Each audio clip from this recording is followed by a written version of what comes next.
Obaida Sharar, a former Afghan prosecutor, expresses relief at having obtained asylum in Spain after leaving Afghanistan soon after the Taliban took control.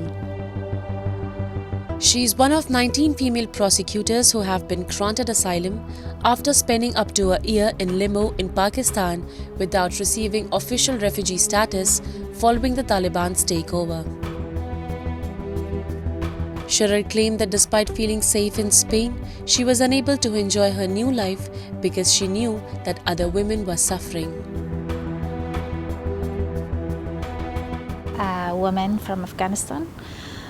Before Taliban took the power, I was a prosecutor and I had my other social and civil activities in my country. But when the Taliban took the power and collapsed Afghanistan, so I had to flee from my own country due to the security problems.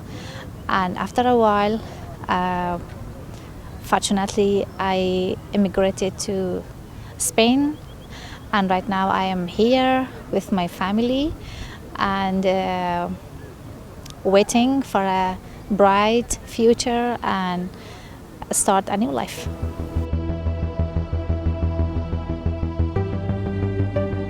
In 2021, a new government that enforced a strict interpretation of Islamic law suddenly reduced the freedoms granted to women in her native country.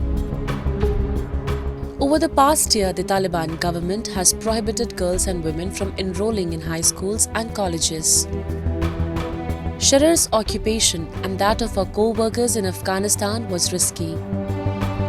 Because they preside over the trials and punishment of men charged with sex-based crimes like rape and murder, female judges and prosecutors have been threatened and singled out as targets for retaliation.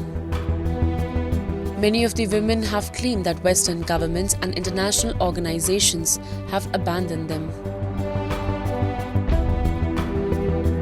They are so brave because to become prosecutor in Afghanistan, that was so difficult for them, and to become a lawyer, to become an activist, and they had to fight sometimes with members of their families, with colleagues, with the culture. So they decided, even though all of these troubles, they decided to fight for it. So we owe them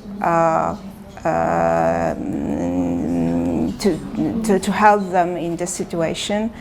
And the terrible thing is that they were fighting for civilization in Afghanistan, and now they seem to be forgotten. So this is really, really terrible.